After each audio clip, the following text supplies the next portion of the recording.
Bien bonjour et bienvenue dans cette vidéo, je m'appelle Gaëtan, je suis le maître du temps.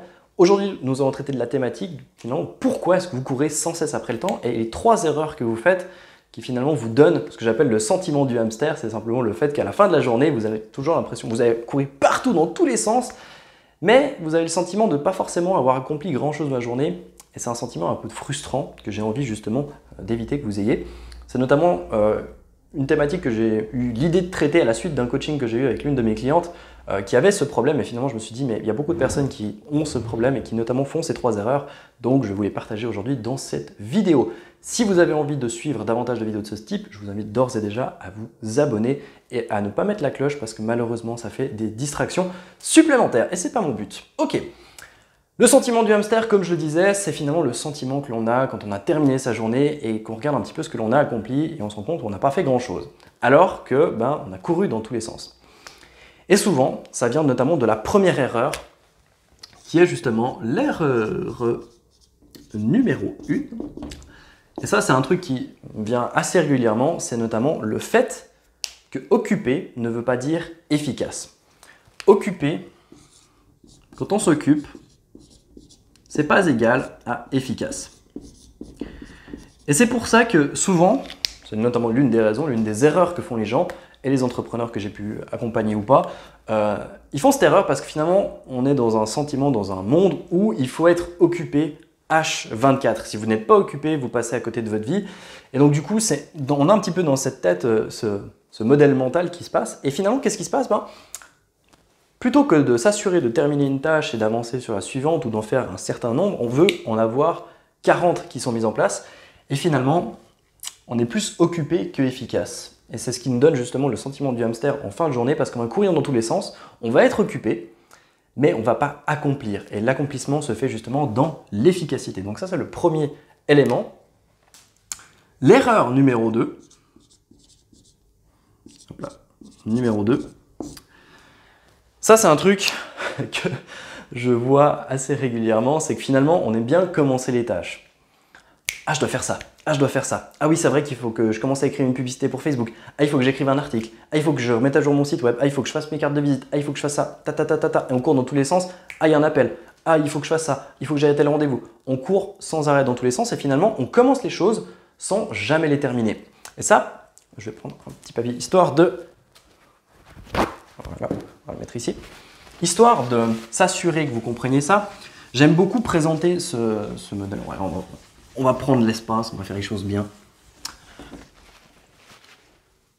Il y a un truc qui se passe, c'est notamment lorsque on a envie de commencer les tâches, on note des trucs sur notre to-do list, on est clair par rapport à ça, et qu'on ne termine pas. C'est un petit peu comme si en fait, si vous imaginez votre to-do list, donc là vous avez justement vos listes de tâches, voilà, elles sont présentes, avec, disons, la tâche numéro A, le numéro, c'est une lettre, la tâche lettre A, lettre B et lettre C.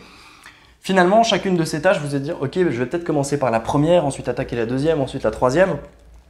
Dans la majorité des cas, ça ne se passe pas comme ça parce que finalement, vous commencez la première, tout d'un coup, il y a un élément de la deuxième tâche qui vient, qui s'ajoute. Et ça fait que finalement, ce que vous faites sans cesse, et ça c'est une erreur, je vais le mettre en rouge, c'est que plutôt que de s'assurer de faire l'entièreté de la tâche, si imaginons ça c'était une barre de chargement, plutôt que de faire la barre de chargement et finalement terminer la tâche, qu'est-ce que vous faites ?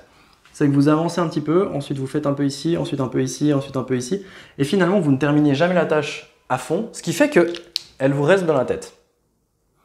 Et ça c'est frustrant en fait, parce que quand on commence quelque chose et qu'on ne le termine pas, automatiquement notre cerveau va nous le rappeler. D'ailleurs pour ça que les to-do list ont été inventés, afin d'éviter que notre cerveau nous rappelle sans cesse qu'est-ce qu'on a à faire. Mais ça n'empêche que si je reprends cet exemple-là d'une façon où c'est un peu plus logique, vous avez justement les différentes tâches. Okay. La tâche A, la tâche B et la tâche C. Imaginons que la tâche A a besoin de ce temps-là pour terminer. La tâche B est beaucoup plus longue et la tâche C elle est plus ou moins longue. Et que plutôt que de vous assurer de terminer d'abord la tâche A pour dire qu'elle est OK, de la passer du coup au vert, et ensuite attaquer la tâche B, ce que vous allez faire, malheureusement dans la majorité des cas, c'est que vous allez sauter d'une tâche à une autre. C'est-à-dire que vous allez commencer par la tâche A, vous allez peut-être faire un peu, voilà, et ensuite vous allez revenir ici, commencer la tâche B, Vous dites, ah bah il y a encore la tâche C qu'il faut que je fasse, hop là. Et finalement, tout ça, ça va remplir votre journée, mais malheureusement, vous n'allez pas terminer la tâche. Alors, là, je vais vous parler notamment des raisons qui sont plutôt internes, externes. Je ne vais pas vous parler de distraction ou de procrastination, notamment parce que ça, c'est des trucs qui sont, on dit, dans une autre thématique et je pourrais en parler pendant des heures. Donc, à moins que vous ayez envie que cette vidéo dure 4 heures, je ne pense pas que c'est forcément le cas. Si c'est le cas, dites-le moi en commentaire, je le ferai pour la prochaine fois. Mais si on partait du principe que les distractions, vous n'en avez pas et que la procrastination, pas le fait de remettre au lendemain, mais le fait que finalement, pour ceux qui ne le savent pas, la procrastination, c'est un mécanisme de défense qu'a notre cerveau pour nous éviter de concevoir quelque chose ou de commencer ou de terminer une tâche qui nous met dans un sentiment de peur ou nous amène dans un sentiment de peur plus loin ou justement un sentiment d'anxiété. Donc finalement, la procrastination pourrait avoir lieu, mais souvent, c'est simplement parce qu'on a pris l'habitude de courir dans tous les sens. Parce qu'il faut être occupé. Premier point, je vous rappelle, occupé ne veut pas dire efficace. Et finalement, c'est ce qui se passe dans ce cas de figure. Et donc, la deuxième erreur, c'est un petit peu de ne pas être comme finalement un sniper. C'est-à-dire que moi, j'aime bien un petit peu l'idée de, vous avez votre cible, c'est la tâche A. Et plutôt que d'essayer de faire que la moitié ou juste de commencer, même si vous avez d'autres tâches qui vous attendent, moi, je vous recommande de toujours avoir en tête cette idée de je commence quelque chose, je le termine. Et en fait, c'est une habitude à prendre. Et quand vous prenez cette habitude, automatiquement, vous allez terminer la tâche. Et peut-être que dans votre journée, vous n'allez pas faire 40 tâches, mais vous allez peut-être en faire 5. Et finalement, c'est les 5 tâches, si vous avez défini que c'était les plus haut impact, vous allez définir ces 5 tâches et finalement, vous allez arriver à la fin de la journée en ayant accompli peut-être que 5 tâches, mais ces 5 tâches, elles auront été terminées. Et c'est pas, j'ai commencé un petit projet, ensuite un deuxième, ensuite un troisième, ensuite un quatrième, et finalement, j'ai passé toute ma journée à faire quelque chose, mais on ne voit pas le travail accompli parce que sur notre liste de tâches ou dans notre esprit, on ne peut pas se dire, ok, là, j'ai terminé la tâche. Donc ça, c'est un élément extrêmement important. Donc, pour le deuxième point, c'était le fait que l'on a tendance à commencer mais pas à terminer une tâche. Donc ça, c'est une erreur vraiment à éviter. Et pour ceux qui le désirent, en description, vous pouvez retrouver justement l'accès à ces différents éléments à travers justement un petit rappel qui sera justement accessible en fichier que vous pourrez télécharger afin de l'afficher en face de votre bureau, dans votre chambre ou n'importe où, pour vous rappeler ces principes et éviter justement de le faire parce que le premier élément, j'en parlerai après, mais c'est d'avoir conscience finalement de notre comportement. Si on n'a pas conscience de notre comportement, on ne peut pas le changer. Donc c'est important d'avoir souvent un feedback visuel qui nous rappelle ces éléments précis. Et vous aurez notamment accès aussi à la possibilité de rejoindre du coup ma plateforme de formation avec des formations gratuites, comme je suis en train de vous le faire, et différents avantages, notamment l'accès à des outils, des checklists, des questionnaires, notamment un dont je vous parlerai justement à la fin de cette vidéo. Donc ça, c'est cet élément. Et finalement, le troisième point, qui est un élément que peu de personnes ont conscience, c'est l'erreur numéro 3.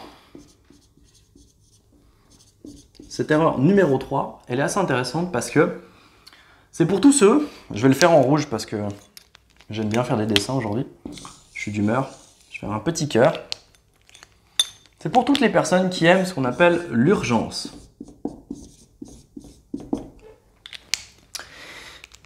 Et ça, c'est quelque chose qui est extrêmement dangereux pour vous. Pourquoi? Parce que finalement, l'urgence, c'est simplement le fait de tout faire à la dernière minute. Bon, ça, jusque-là, je pense que vous étiez au courant.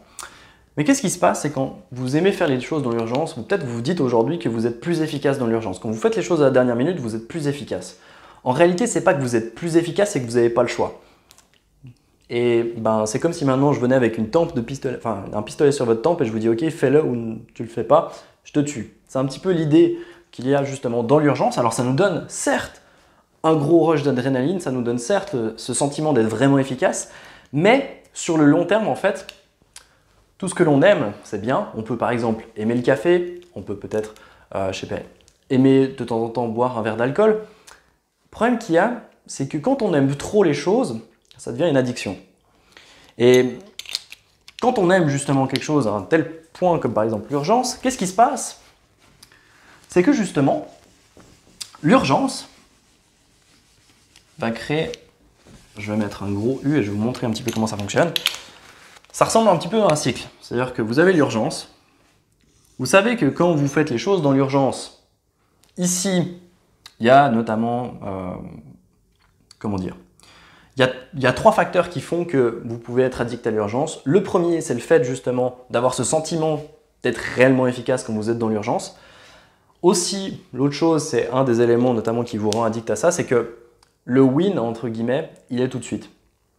C'est-à-dire que c'est pas comme si vous faisiez une tâche 4 mois avant la deadline. La deadline, finalement, elle est tout de suite. Elle est même pour certains dépassée. Et finalement, le gain, vous l'avez directement. Et du coup, qui dit gain justement à la suite de l'urgence, à travers une tâche, dit justement de la dopamine. C'est notamment la dopamine qui vous rend justement addict à ce comportement. Donc là, vous avez justement de la dopamine. Je vais mettre dop. Donc c'est positif, vous avez le sourire. Du coup, même si, entre guillemets, vu que vous avez eu le quick win, comme je l'appelle, juste au moment où vous avez terminé votre tâche, parce que vous n'avez pas eu le choix justement de terminer cette tâche, et bien qu'est-ce qui va se passer? C'est que justement, cette dopamine, ce quick win, il va vous rendre heureux. Il va vous donner un sentiment de bien-être et il va vous dire, ok, la prochaine fois, je le refais. Même si, dans la majorité des cas, je pense que vous faites pareil que moi, quand je fais quelque chose dans l'urgence, personnellement, je ne me sens pas super bien après parce que je me dis que j'aurais pu faire mieux. Mais au moins, c'est fait. Et donc, du coup, c'est un petit peu mitigé parce que autant l'action, finalement, si là, c'était la deadline, vous avez justement ici, puis ici, vous avez la deadline.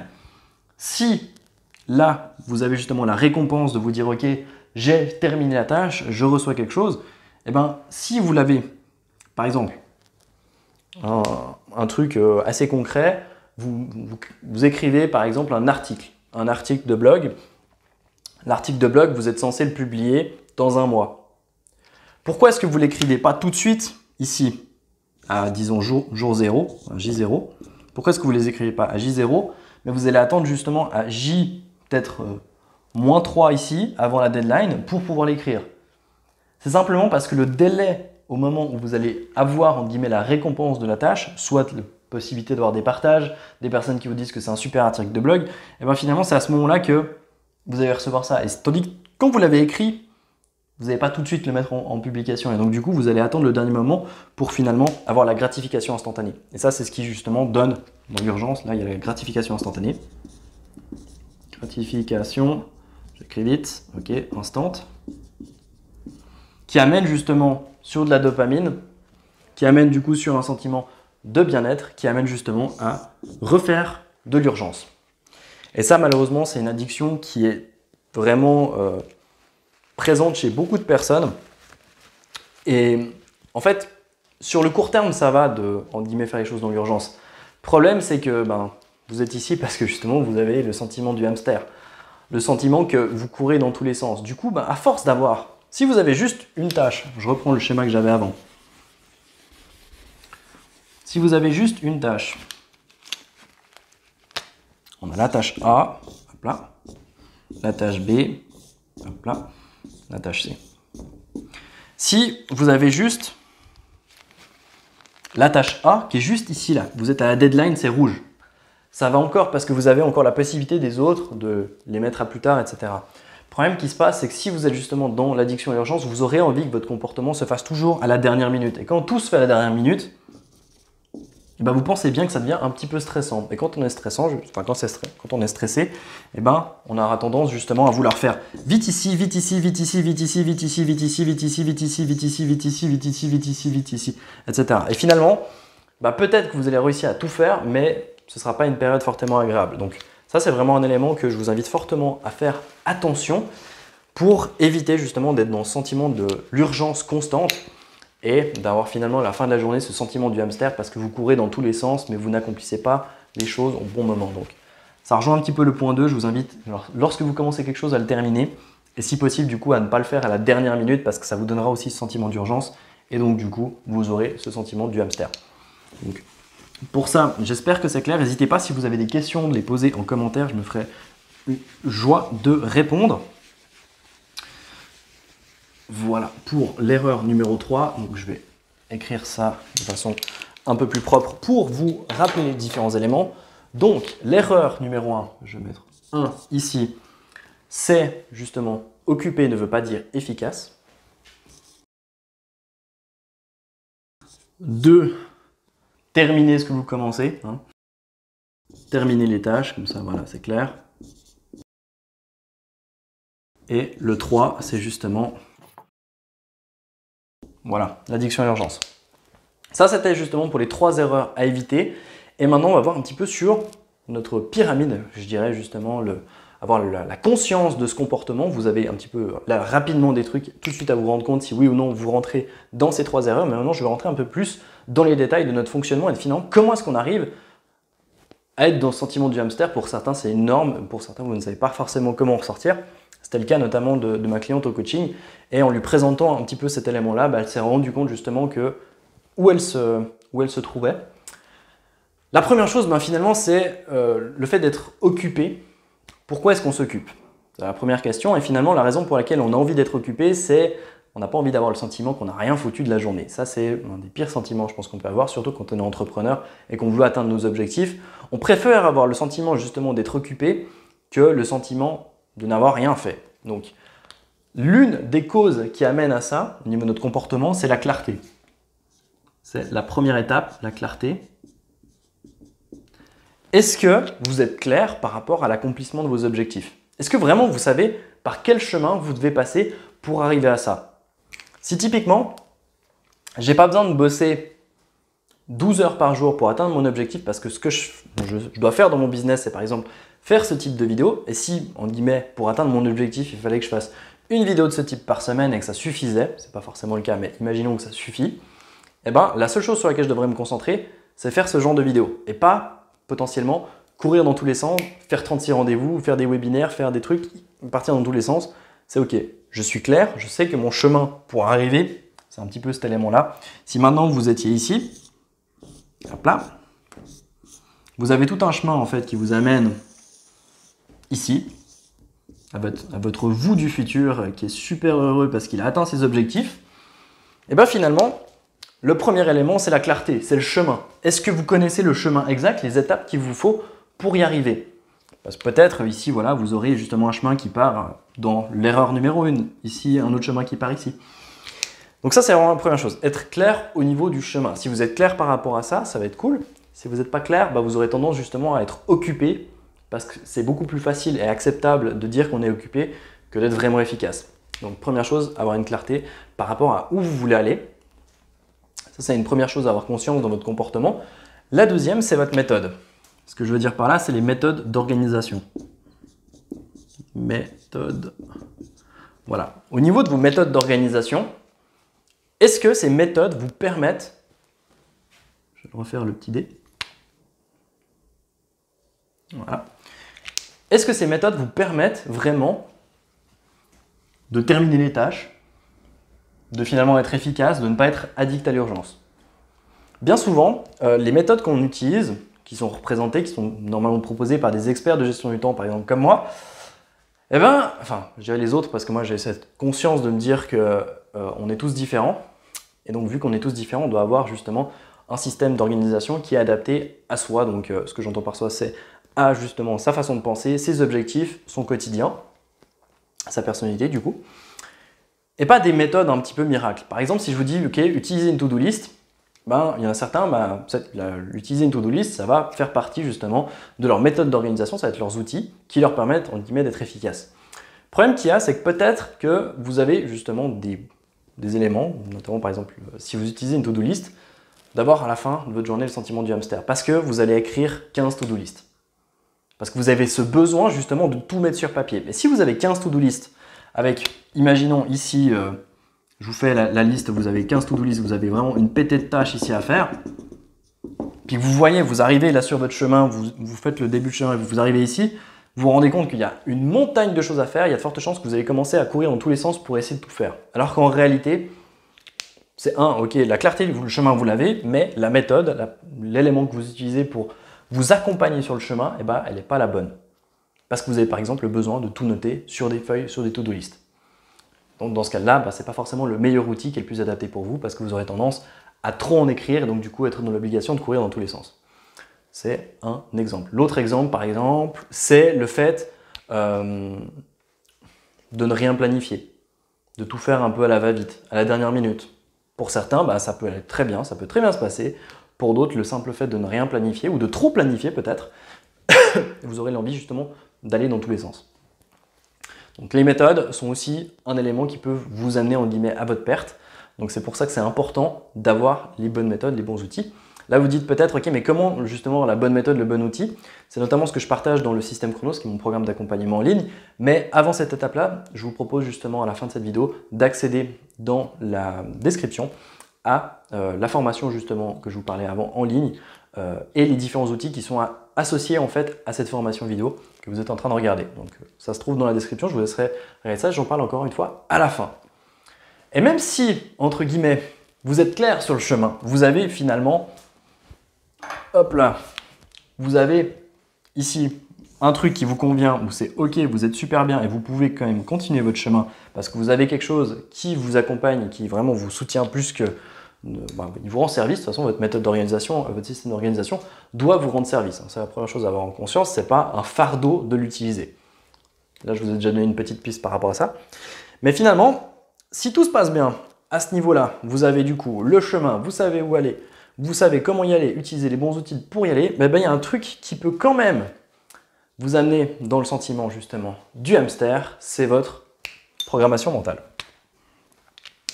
Pourquoi votre programmation mentale et qu'est-ce que j'entends par là? C'est toutes vos croyances, toutes vos addictions par exemple, votre état d'esprit, vos paradigmes et surtout dans l'environnement dans lequel vous êtes. Parce que on dit qu'on est on a la moyenne des 5 personnes qu'on côtoie le plus et du coup ça ramène notre programmation mentale. Et finalement, si vous êtes dans le quotidien d'entrepreneurs, vous côtoyez des entrepreneurs, vous regardez des entrepreneurs sur Instagram, sur les réseaux sociaux, vous avez beaucoup de bruit dans ce cadre-là, il y a peut-être un truc que vous entendez souvent, c'est hustle. C'est travailler dur, il faut souffrir, il faut être à fond, il faut être depuis 6 h du mat, réveil à 5 h, faire un miracle morning et commencer à bosser comme des malades pour finalement terminer à minuit et dormir 5 heures. C'est peut-être la programmation mentale, c'est peut-être ce que vous dites qu'il faut que vous fassiez pour avoir du succès. Je suis désolé de vous l'apprendre, mais en fait, c'est un petit peu dangereux de l'avoir parce qu'automatiquement, votre programmation mentale peut vous amener à avoir ce sentiment du hamster. Et que ce n'est pas, entre guillemets, votre faute. Je vous invite quand même à prendre la responsabilité de ça et faire des travaux de reprogrammation mentale pour améliorer et changer de paradigme. Mais typiquement, ça, c'était le cas justement de ma cliente en coaching et d'autres personnes que j'ai pu accompagner en coaching qui avaient ces programmes-là parce qu'en fait, dans leur tête, c'était normal de courir dans tous les sens. C'est leur norme, c'est devenu leur monde et finalement, vu que c'est devenu leur monde, qu'est-ce qui se passe? Ils le font, c'est naturel. Comme pour une personne obèse, son monde à cette personne, c'est de manger davantage. C'est pas de s'arrêter à un petit repas, c'est peut-être de prendre un dessert supplémentaire, prendre une boisson sucrée, etc. Et finalement, on pourrait dire que c'est de sa faute. Moi, j'aime bien prendre la responsabilité, vous faites comme vous voulez, mais finalement, c'est notamment lié à sa programmation mentale. Et quand on est entrepreneur, les programmations mentales, les choses qu'on est censé faire, le secret à suivre, la routine du matin, la routine du soir, tous ces éléments-là font que, automatiquement, on a une programmation mentale qui peut aller notamment à l'encontre de ce qu'on a envie de sentir, soit le sentiment du hamster. Et la raison peut-être pour laquelle vous courez sans cesse dans votre roue et que vous n'atteignez pas les résultats que vous souhaitez avoir, c'est simplement parce que au niveau de votre mindset, au niveau de votre état d'esprit, c'est pas le bon. C'est pas le bon pour justement arriver à faire le chemin qui vous permettra d'être heureux. Vous risquez justement d'arriver ici et de finalement tomber dans une boucle où vous devez courir dans tous les sens et finalement c'est ça la roue du hamster. J'espère que cette vidéo vous aura été utile. Je vous invite fortement à regarder le lien qui est dans la description. Vous pourrez avoir accès notamment aux prochaines formations offertes que je mettrai, soit exclusives, soit qui arriveront justement sur cette chaîne YouTube. Mais surtout, vous aurez accès justement à tous les éléments qui vous permettent, notamment un formulaire qui vous permettra d'assurer, de savoir exactement à quel endroit vous vous situez. Est-ce que c'est la clarté dans votre chemin? Est-ce que c'est les méthodes que vous utilisez qui ne sont pas adéquates? Et si oui, on vous proposera des méthodes adéquates. Ou alors, est-ce que c'est un problème de programmation mentale? Et dans ce cas-là, on vous recommandera justement comment reprogrammer votre cerveau et passer justement à l'étape supérieure. J'espère que cette vidéo vous aura plu. N'hésitez pas à me dire dans les commentaires ce que vous en avez pensé. Et je vous rappelle de regarder justement le lien qui est dans la description parce que ça vous permettra notamment d'avoir accès à cette nouvelle plateforme de formation qui est totalement offerte. Voilà. Sur ce, je vous laisse et je vous souhaite du coup une très bonne fin de journée.